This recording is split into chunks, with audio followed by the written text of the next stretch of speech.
Most RVs don't come with a dishwasher. Ours didn't either. So we decided to do an RV dishwasher install. In this video, I'm going to show you how I got it to physically fit in our kitchen island, as well as the electrical and plumbing hookups required to make it work.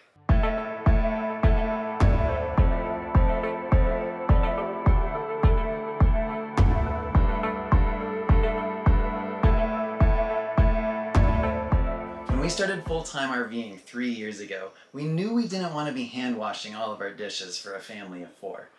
Not that there aren't efficient ways to do that, because there certainly are, and we do continue to hand wash some things, but especially with 2 young kids, we were looking for a little bit more convenience. We went without a dishwasher for a while, but since we've installed it, we've reclaimed a lot of time in the evenings after the kids go to bed. Thus, choosing and installing an RV dishwasher was kind of a high priority for us. We basically had 3 options to work with. The first one being a countertop model that's really easy to hook up, but takes up precious counter space. The second one was a wider drawer type model that usually goes in place of your oven. Or the third option was this taller 18-inch wide version that usually ends up replacing a set of drawers. The countertop style model was out of the question for us because we basically have too many kitchen gadgets to begin with. The wider, shorter drawer type one that replaces your oven was out of the question for us because, well, we like our oven. It would have fit right here, which would have made it really easy, but we also don't have a drain pipe here. On top of that, if I'd put it in over here, it would have ended up needing more physical adjustment to the kitchen island than I was comfortable doing. For us, this taller model made the most sense because our kitchen island was sized the best for it in the first place. Our dishwasher is the Furrion 18-inch built-in. It can be run on speed, light, normal, or heavy settings.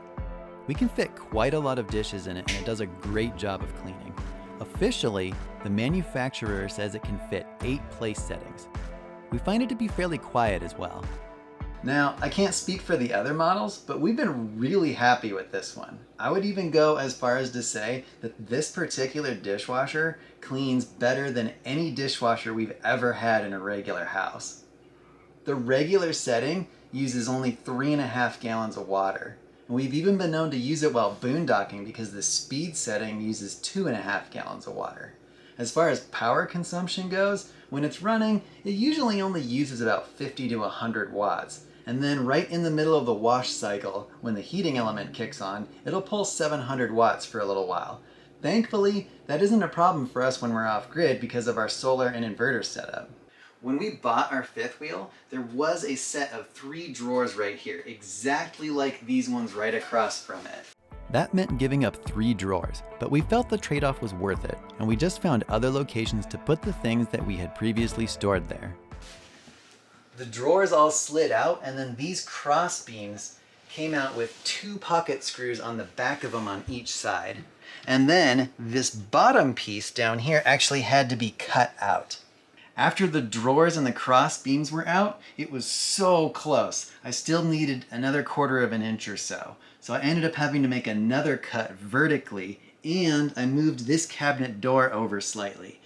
And I'll admit, it wasn't the greatest woodwork. Does everybody have their eye protection on? Mm-hmm. Good. Let me show you what we're gonna fix today. Watch this. Now watch again. Well, are you ready? Yeah. What do we do?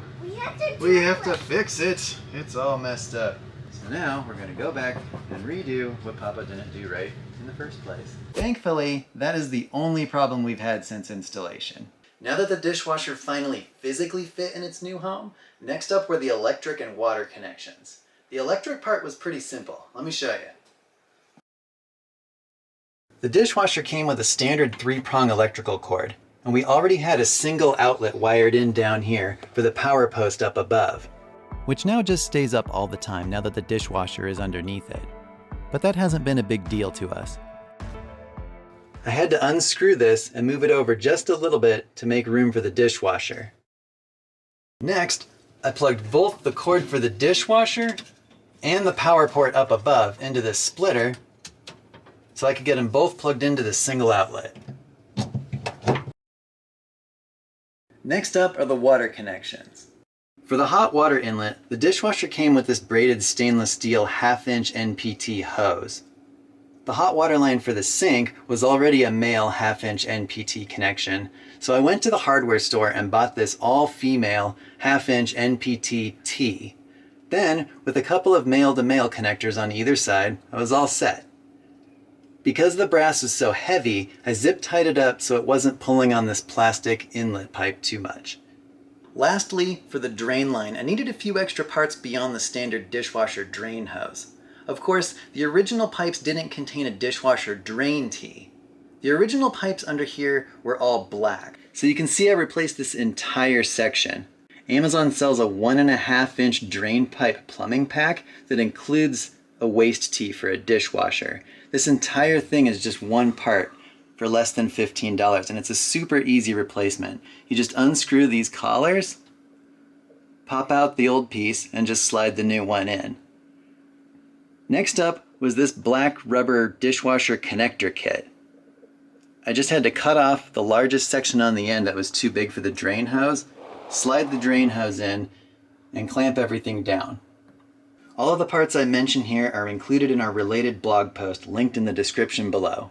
And that's it. We haven't had any problems with it in the last 3 years, and it's easily been one of the best modifications we've done to our RV. If you like this video, please give it a thumbs up and feel free to leave any questions in the comments below. Thanks for watching. Thanks for joining us today for a more in-depth look at one facet of our RV life. Next week, we'll be back with another travel video. Make sure to subscribe and hit the notification bell so that you're notified the next time we release a video. See you soon.